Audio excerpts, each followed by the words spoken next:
The 4 days last week, Kentucky and at Missouri, heartbreaking losses. We thought maybe with those 2 wins, you could get a chance to get yourself kind of in the breath back in the picture.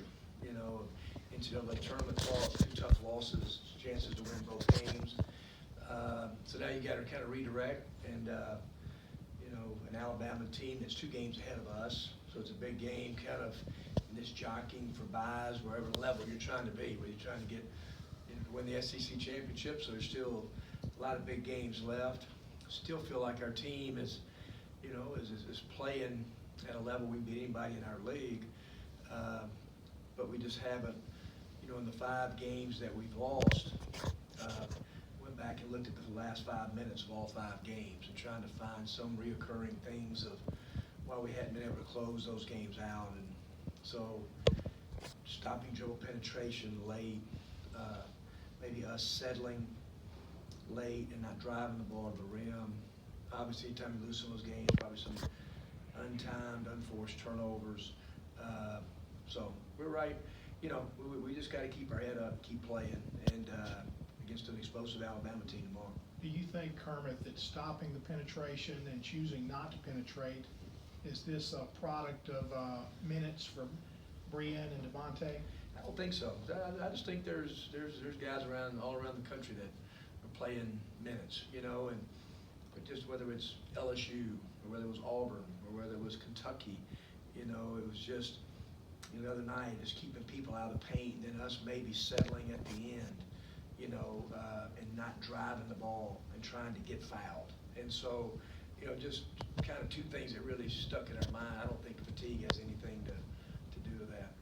You've been talking all year about recruiting and evaluation of this roster, developing and all that stuff, but over the next 2 weeks, those guys that are coming back or that want to come back, what do they have to show you if maybe they're not getting a lot of minutes and you don't know if they're part of it next year? Yeah, I just think this. Everybody in our locker room right now just together, and because you think about it, I told our team, we're all disappointed, but if maybe you get E.J. Montgomery made an unbelievable 50-50 play, drove him on the floor, got it to Maxey went in, Dream made a great verticality play. I said, it's our possession. KJ and Dream, you just pounce on it. 99% of the time, that's a jump ball, our ball, up one. Maybe that one, and maybe Brian's shot goes in. Maybe 2 plays away. What people say, the hottest team in the SEC. So the locker room is together. The guys continue to practice well. It's just, like I said, it's the difference between where we are and 3rd or 4th and being an NCAA tournament team right now. So, we will evaluate everything at the end of the year. Those guys are working hard, and and still you never know what may evolve with who's going to get chances to play in the last 2 or 3 weeks of the year. But adding toughness is something you've talked about. What is that for you? Where do you see that as the area? Well, it's a physicality of being able to guard the ball. Obviously we miss Luis in those kind of settings. Toughness. You got to have basketball IQ at the end of games. And that's a part of the equation of toughness.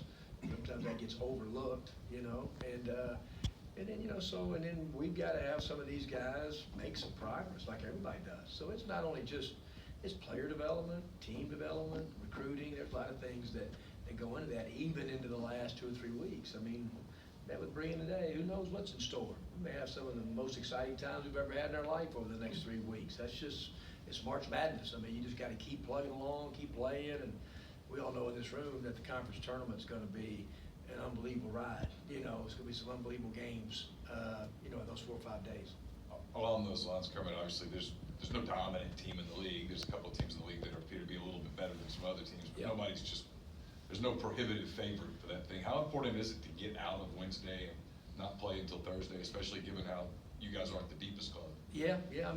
Trying to go and making a deep run. I think that obviously anytime you can get a bye is very good. So I don't think anything's out of realm of possibility, but no doubt. And if you do that, that means you're probably playing well at the end of the year too. You've won some games down the stretch, and so we've got 3 of them at home and 2 on the road, and starting tomorrow, you got 14 days left, in the regular season. I just think anytime you can get a bye or a second round bye in the quarterfinals, wherever you may get, there's no question, if you get to that first round game, it helps you. Saw Luis getting up some shots out there. How long has he been back on the floor doing that? Yeah, he's probably about 4 or 5 days. He's limited to non-contact right now. We're going to try to next week. Andrew told me today, our trainer, that maybe get him out in the mix of some contact. Right now it's right at 12 weeks, which we thought. They were very conservative, but the injury looks great. He's worked really, really hard.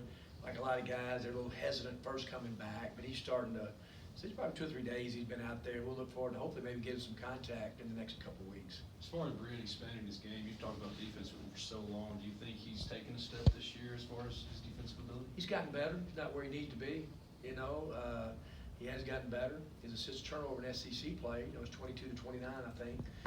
So I think that part has got to keep getting better. You can still evolve as a player in the last 2 or 3 weeks of your college career. I mean, it's never too late, So he's had an unbelievable senior season.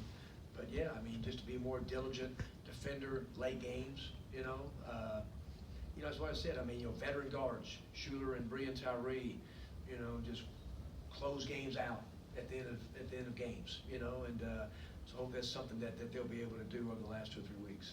You guys, just following up on what Parrish asked, you're not revisiting the idea of playing Luis? No, not at all. Okay. No, not at all. He's just gonna, but it's good to see he'll be back, in contact, and he's playing, and like I said, all the x-rays look really good, and his weight is good, about 210, 211, and so, I mean, I'd like just to get him some practices, and team practices, if he could, for a couple weeks. Anything else? All right, thanks, Coach. Thanks, guys.